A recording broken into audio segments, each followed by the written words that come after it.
یہ ہو نہیں سکتا کوئی زندہ ضمیر ہو اور عزادار نہ ہو. اس لیے یہ کوئی ضروری نہیں ہے کہ شیعہ ہی عزاداری کریں گے. آپ کے ہندوستان میں تو اس کی بڑی مثالیں ہیں. ہمارے ہاں سندھ میں ہندوؤں کے گھروں پہ علم لگے ہوئے ہیں جی، سنیوں کے گھروں میں علم لگے ہوئے ہیں، وہ مجلس کرتے ہیں.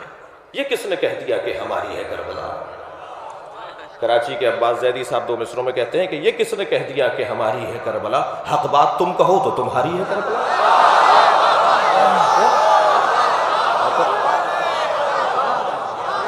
ہر بیدار ذہن، ہر زندہ ضمیر امام حسین کو یاد کرتا ہے.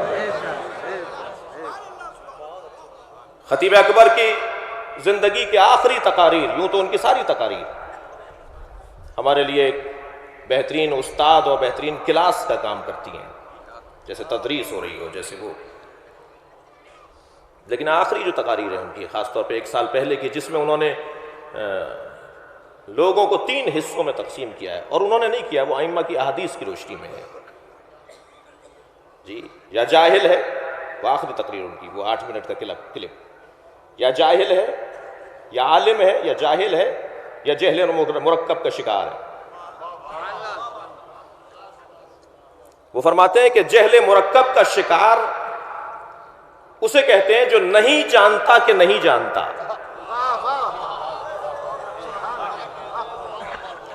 اور فرما رہے ہیں آپ، جب نہیں جانتا کہ نہیں جانتا تو پھر وہ حدوں کو پھاندتا ہے جی. ہر ایک کا اپنا کام ہے، ہر ایک کا اپنا کردار ہے. بانی کا اپنا کردار ہے، خطیب کا اپنا کردار ہے، سامع کا اپنا کردار ہے، انتظام کرنے والوں کا اپنا کردار ہے، شاعر کا اپنا مقام ہے. شاعر کس درجے پر بھی پہنچ جائے فقیہ نہیں ہے. فقیہ کا اپنا کام ہے، فقیہ کا اپنا کردار ہے. یہ خطیب اکبر کا ہمیں پیغام ہے کہ اپنے مزاجوں میں اعتدال لاؤ جی. اپنے مزاجوں میں اعتدال لاؤ، احترام بڑھاؤ، خیال کرو ایک دوسرے کا. نہ وہ انہیں شیعت سے نکال سکتے ہیں، نہ یہ انہیں شیعت سے نکال سکتے ہیں. تشیع اور عقیدت اور مودت اور محبت تشکیکی ہے، شدت و ضعف ہے اس میں. جب سلمان اور ابو ذر برابر نہیں ہو سکتے تو یہ مجمع برابر کیسے ہوگا؟ تو اگر میرے برابر میں کوئی کم عقیدہ، میرے مطابق کم عقیدہ رکھنے والا بیٹھا ہے تو کیا میں اسے اٹھا دوں وہاں سے؟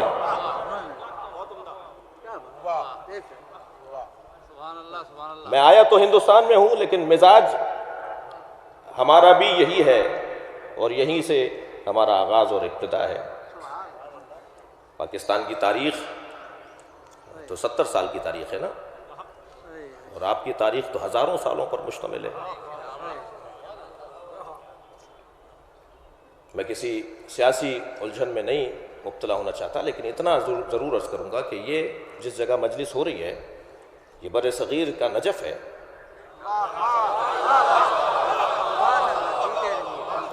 نجف اشرف واجد علی شاہ کے اور یہاں کے نوابین کے پیسوں پر چلتا تھا. سب سے پہلی ولایت فقیہ کی حکومت لکھنؤ میں بنی تھی.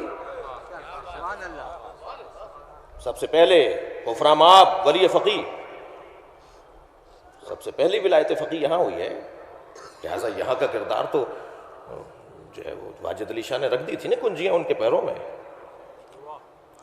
کہ آپ جو کہیں گے وہ ہوگا. مکتب اہل بیت پر کام ہو چکا ہے، محنت ہو چکی ہے، مدتوں سے کام ہوا ہے اس کے اوپر. مجھے اور آپ کو اسے آگے بڑھانے کی ضرورت ہے، نئی تشریحات کی ضرورت نہیں ہے. اتنا کچھ لکھ دیا. میں کہتا ہوں کہ کوئی قاری نہج البلاغہ ہو جائے تو اس کے خطیب ہونے کے لیے کافی ہے. مولا علی علیہ السلام نے جو کچھ بیان کر دیا، جرأت نہیں ہے کسی میں. عزیزو، انسان جب دنیا میں آتا ہے تو وہ نقص لے کر آتا ہے. کوئی بھی دنیا کے اندر سوائے 14 کے کوئی فضل لے کر نہیں آتا. ہم سب جو دنیا میں آئے ہیں، جو مجھے محسوس ہو رہے ہیں، جنہیں میں دیکھ رہا ہوں، ہم سب دنیا میں نقائص لے کر آئے ہیں، فضائل لے کر نہیں آئے، سوائے 14 کے یہ ہستیاں وہ ہیں جو فضائل لے کر آتی ہیں، یہ ہستیاں وہ ہیں جو فضائل لے کر آتی ہیں۔ پتہ نہیں کیا کہا محمد حنفیہ نے، میں ابھی چند جملوں کی تمہید دے رہا ہوں، کیا کہا حضرت محمد حنفیہ نے امام حسن سے، امام حسین کے بارے میں، اصول کافی کے اندر یہ روایت ہے۔ تو مولا امام حسن نے جواب دیا، حضرت نے فرمایا خبردار، ان اخ الحسین قد اعلمنا علما اثقلنا حلما اقربنا من رسول اللہ رحما، خبردار حسین کے بارے میں ایسے نہیں سوچو، میرا بھائی حسین ہم سب سے بڑا عالم ہے، میرا بھائی حسین رسول سے زیادہ نسبت رکھتا ہے، میرا بھائی حسین حلم و بردباری میں ہم سب سے آگے ہے۔ اور اس کے بعد کا جملہ دیکھیں، فرماتے کانا یقرأ الوحی قبل ان ینطق، حسین نے قرآن نازل ہونے سے پہلے قرآن پڑھ لیا تھا۔ اللہ اکبر۔ کانا فقیہا قبل ان یخلق، حسین ابن علی نے دنیا میں آنے سے پہلے ہی فقاہت حاصل کر لی تھی۔ اب یہ کون سی فقاہت ہے؟ یہ میری فقاہت، آپ کی فقاہت، کہ جس کے اختتام پہ واللہ عالم لکھا جاتا ہے۔ وحی الہی، لوح محفوظ کو پڑھنے والے حسین ابن علی۔ حضرت عیسیٰ تو سمجھ میں آ جاتے ہیں کہ ماں کی گود میں ان پر کتاب نازل ہو چکی تھی اور وہ اللہ کے بندے تھے۔ جب امام حسین کے بارے میں ہم کہتے ہیں تو حلق سے اترتی نہیں ہے بعض لوگوں کو، لیکن نہیں عزیزان گرامی، یہ حکم ہے۔ ہم دنیا میں آئے ہیں نقائص لے کر، ہم فضائل لے کر نہیں آئے۔ اور یہ جو ہمارے عنوانات ہیں کہ فلاں علامہ ہیں، فلاں آیت اللہ ہیں، فلاں مجتہد ہیں، فلاں ڈاکٹر ہیں، فلاں انجینئر ہیں، یہ فضائل نہیں ہیں، یہ فضائل نہیں ہیں۔ ہم دنیا میں آئے نقائص لے کر، جہل کے ساتھ آئے تھے۔ واللہ اخرجکم من بطون امہاتکم لا تعلمون شیئا، تم دنیا میں آئے شے کے بارے میں نہیں جانتے تھے، جہل لے کر آئے ہیں۔ ہم دنیا میں آئے ہیں بزدلی لے کر، ہم دنیا میں آئے ہیں غیرت سے دور۔ ممبر کا اس کی زبان نہیں ہے لہذا اسے ذرا توڑ کے بول دیتا ہوں، بے غیرتی۔ ہم دنیا میں آئے غیرت لے کر نہیں آئے، ہم دنیا میں عزت لے کر نہیں آئے۔ یہ ہے نقائص، جب یہ برطرف ہو جاتے ہیں تو انہی کو فضائل کہا جاتا ہے۔ مثلا جب جہل برطرف ہو جائے گا تو علم آ جائے گا، اور علم کا آ جانا فضیلت ہے۔ جب بزدلی برطرف ہو جائے گی اور شجاعت آ جائے گی تو یہ بزدلی کا برطرف ہونا ہی فضل ہے۔ جب غیرت سے دوری یعنی غیرت مندی اور حمیت آ جائے گی تو یہ فضائل کہلائے گا، اور ایسے ہی عزت سے کا حصول جب ہو جائے گا تو یہ فضائل کہلائیں گے۔ ہم دنیا میں آئے کیا ہوا؟ قرآن کہہ رہا ہے کہ تم جاہل دنیا میں آئے تھے، آہستہ آہستہ تمہارا فضل بڑھتا چلا گیا، تمہارا نقص کم ہوتا چلا گیا۔ غیرت کا عالم یہ کہ ہمیں پڑوس کی بچی لے جاتی تھی جب ہم گود میں تھے ماں باپ کے، وہ برابر والی بچی کو اچھا لگا تو اس گھر میں معلوم کہ جو چاہے گود میں اٹھا لے۔ غیرت کا عالم یہ تھا جب دنیا میں آئے تھے، جو چاہے جس کی دیا اس کی گود میں تھا، ملا اس کی گود سے ہے، اسے کہتے ہیں غیرت سے دوری۔ اچھا اگر بچہ کسی اور کی گود میں چلا جائے تو یہ بے غیرتی، اگر قومیں کسی اور کی گود میں چلی جائیں تو وہ کس درجے کی غیرت سے دوری ہوگی؟ عزت کا عالم یہ کہ ہمیں جیسے ڈال دیا جاتا تھا ویسے ہی پڑے رہتے تھے، مکھی نہیں جھل پاتے تھے، اپنے اوپر کپڑا نہیں لے پاتے تھے، عزت کا عالم یہ تھا۔ لیکن عزیزان گرامی، جیسے جیسے عزت بڑھی، جیسے جیسے یہ نقص ختم ہوا، انسان کو فضل ملنا شروع ہو گیا۔ عزت کی تعریف، علم کی تعریف، شجاعت کی تعریف۔ شجاعت جی آستینے لوٹ لینا شجاعت نہیں ہے۔ آپ محسوس کر رہے ہوں گے کہ مجھے اصلی پیغام تک پہنچنے کے لیے اختصار کا سہارا لینا پڑے گا۔ شجاعت آستینوں کے لوٹنے کو نہیں کہتے۔ شاعر نے تو 2 مصروں میں شجاعت کی تعریف کر دی، کبھی خیبر ہے ہاتھوں پر، کبھی رسی گلے میں ہے، جہاں جیسی ضرورت ہے وہاں ویسی شجاعت ہے۔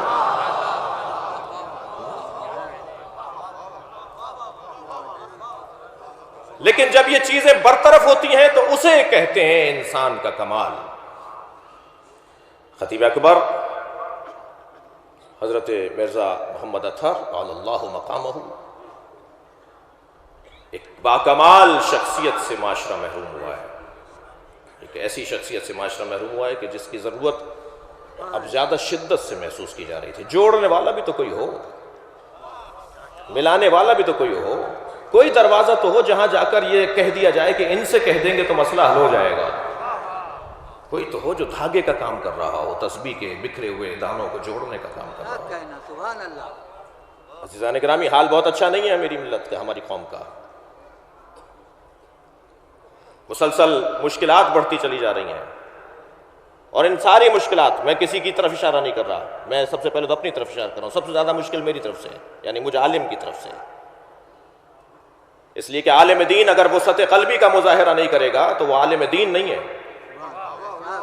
ہر چیز کی شناخت ہے، کیسے پہچانیں گے وہ عالم ہے یا نہیں ہے؟ ویسے ہی پیکنگوں کا دور ہے، ہولیوں سے کوئی نہیں پہچانا جاتا۔ غور کر رہے ہیں؟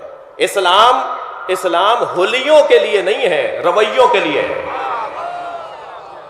رویے بہتر کرنے کی ضرورت ہے، حلم بڑھانے کی ضرورت ہے۔ مولا علی نے فرمایا اہل بیت کی 14 نشانیاں بتائیں، خبردار مت الجھو کہ اہل بیت کون ہے کون نہیں ہے، مت الجھو صحابہ کون ہے کون نہیں ہے، فلاں کی تعریف تطبیق نہیں کرو، مصداق نہیں بتاؤ، اصول بتاؤ، قانون بتاؤ۔ مولا علی قانون دے رہے ہیں، حضرت فرما رہے ہیں یخبرکم حلمہم عن علمہم، اہل بیت کا حلم ان کے علم کا پتہ بتائے گا۔ جو جتنا بڑا عالم ہے اس کے لیے لازم ہے کہ اتنا ہی حلیم ہو، بردبار ہو، تحمل مزاج ہو۔ ایک عالم کی مجلس پڑھ رہا ہوں، لہذا کپڑوں سے، ہولیوں سے کوئی نہیں پہنے۔ ویسے یہ جو ہم پہنے بیٹھے ہیں کپڑے، یہ عربی زبان کا لفظ ہے لباس، لباس کا مطلب ہی دھوکہ ہے۔ لغت میں جا کے دیکھ لیجئے، عربی کا لفظ ہے یہ لباس، لباس یعنی دھوکہ۔